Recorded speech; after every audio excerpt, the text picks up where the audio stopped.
My name is Katrina McCullough, founder of Whole Family ADHD. We work with parents of children who have ADHD to overcome struggles and stigmas and form a more cohesive family unit.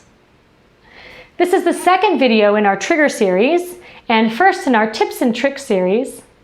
This is where we share solutions we have found to common issues with our children and ourselves, and we share them with you. Today, I want to talk about food.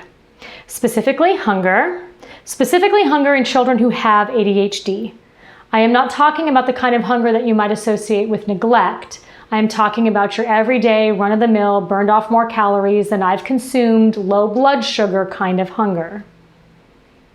Studies have shown that hungry children have displayed more inattentive, hyperactive, and impulsive behaviors.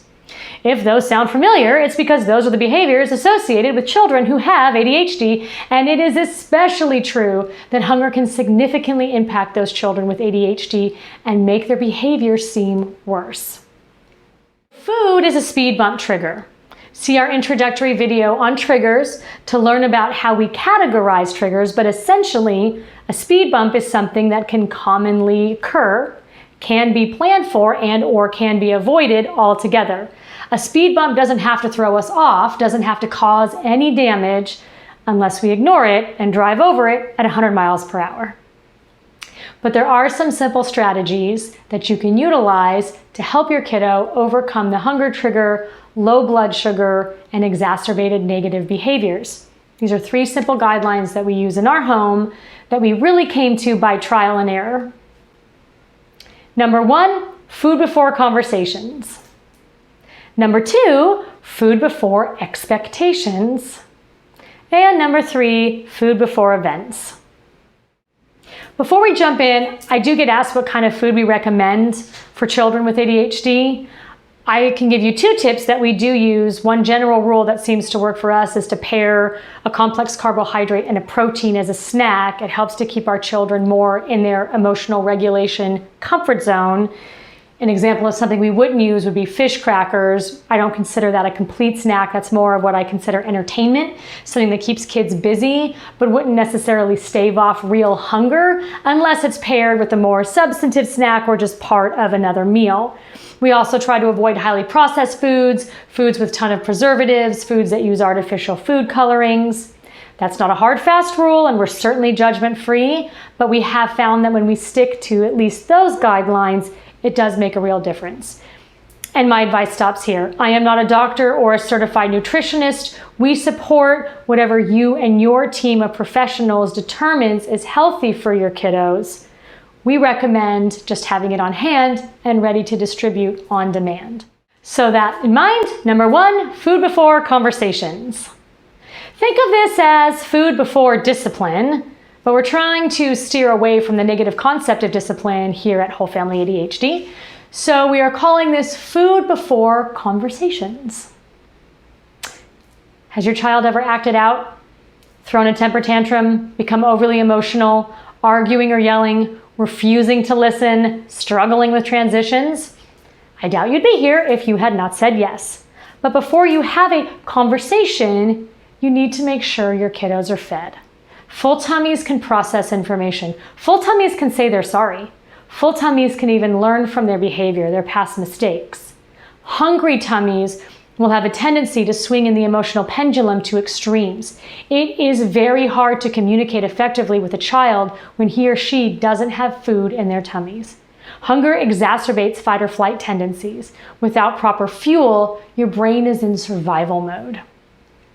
I can cite hundreds of examples where my older son was practically an exorcist, spinning on the floor, overcome by emotions. And it didn't take me too long to realize that before I tried to calm him down, before I tried to communicate with him, before I tried to reason with him or negotiate with him, I fed him. He would even try to tell me he was not hungry, pushing away anything I tried to feed him, but I knew that's exactly what he needed most. I knew that he was so hungry, he had basically no control over his internal mechanics.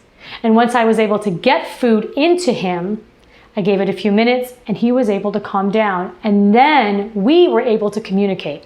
Then we were able to negotiate. Then we were able to move on from the temper tantrum that my son was having.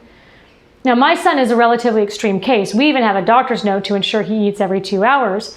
But had we not determined this, he would have a life of being disciplined for behavior he literally could not control. In fact, many times when he was getting in trouble and getting disciplined by a caregiver or family member or school, I would ask 2 questions. When was the last time he ate? What was the quality of the food that he ate? Because as we discussed, not all food is created equal. So if neither of those answers were satisfactory, I stopped all conversations or discipline and moved into feeding mode. Rinse, lather, repeat. This draws on patience and compassion and kindness from the family P.A.C.K video, link in the description below. So after he's properly nourished and back in his center, he receives no consequences for his temper tantrum. But we do discuss the importance of food and eating healthy to better regulate and prevent future mood swings and meltdowns, and I do hold him accountable for eating. The remaining examples are closely tied to the above, but are really more linked to proper planning and being proactive, the other P's from the family P.A.C.K video. These are tips and tricks to avoid the temper tantrums and hard transitions we just described. The next one is food before expectations. If we expect our child to do anything, chores, homework, cleaning their room, taking care of pets, we have to make sure that they're fed. Anything that we want our children to do that may have a series of steps, stages, tasks, categories with an expected completion result, it's just in everyone's best interest to make sure they have a little food in their tummies before they start. So one kind of unique thing that we do here is we actually let our children have a snack before dinner. How many of us have heard, you can't have a snack, it'll ruin your appetite, you won't eat your dinner. But if you stop and think about it, dinner is an expectation with a lot of stimuli. People, conversation, food all equate to sight, colors, touch, and textures. Many of our kiddos with ADHD have sensory processing issues as well. So if you think about the mechanics of sitting down and eating dinner at a table, if kids are extremely hungry when they get to the table, it might actually make it harder to navigate the activity that we take for granted as simply sitting down to eat dinner. So we do actually let our kids snack a little bit right before dinner if they request it. So when they come to the table, they are an appropriate amount of hungry, not ravenous. We find it does help them navigate through a sit-down dinner better most of the time. And honestly, it rarely spoils their appetite. The last guideline is food before events. And I'm going to take another detour here. This is something that I do that I have found to be a game changer. I feed my children dinner before I take them somewhere for a group dinner. If you have residual trauma from taking your children who have ADHD to a group dinner setting, I feel you, I see you, I hear you. We have been there. The one thing that I learned is I make sure I feed my children about 1 hour to half an hour before we get to the group dinner, or if we get there very early, I bring dinner for them. Why? Well, number one, because they act better when they have food in their tummies. See guideline number 1. Oftentimes, when you get to a group event, there's not always the kind of food that children may want to eat or not substantive enough food, think chips and dip. Also, if you're going to a group dinner, by the time you actually get to eat your food, it may be much later than they would typically eat at your house. And we just talked about the stimuli of eating dinner just at your home. You now compound that times 10, 50, 100, be it a big family picnic or a barbecue, a dinner out, at a restaurant, or a dinner party at a friend's home, even an event like Thanksgiving dinner. Yes, I will often feed my children a mini dinner before we all sit down to Thanksgiving dinner. The other reason I do this is because then I can relax a little.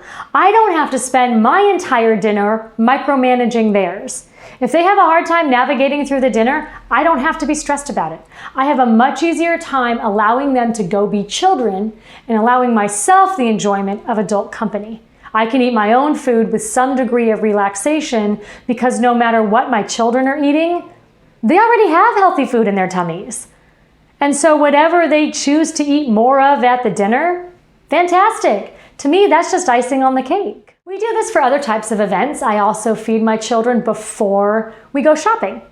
I'll make sure they have a snack, especially if we're going to go to multiple stores, or I'll time the events around existing meal times. But if we're going to go to a play date or a play or a movie, I make sure that healthy food is consumed before we get there. It can be in the car on the way there, that's perfectly fine, but my kids are not going to arrive at a stimulating event hungry. That is just a lesson that I have learned and a tip that I am sharing with all of you. I would also encourage you to have your children eat food right after an event. We've noticed that as soon as we leave an event where our kiddos are playing really hard, usually being hyperactive, they likely burned off more calories than they consumed at the event. So I have found that to stave off a future temper tantrum or a future transition meltdown, having something in the car for them to eat when we leave or as soon as we get home seems to prevent any future meltdowns. I usually combine that with a little alone or quiet time after a stimulating event to really let my kiddos wind down and reset. That also lets me wind down and reset, but that's a future tips and tricks video. Lastly, food should never be a reward. Treats are rewards. Food is a requirement. I once heard a caregiver say, "You can have your snack as soon as you're finished cleaning your room." To me, telling your children that they're going to get their food as soon as they've accomplished something or met an expectation is like telling your car with an empty gas tank, "Just get me to where I want to go and then I'll fill you up." Doesn't quite work that way. Not that we all haven't tried to push that gas tank once or twice in our lives. Yesterday. But we all know it's not worth the stress if we can avoid it. We just encourage all parents to feed their children when they are hungry the appropriate healthy snack that is right for you and your family. Save the rewards for treats if that is something you and your family even do.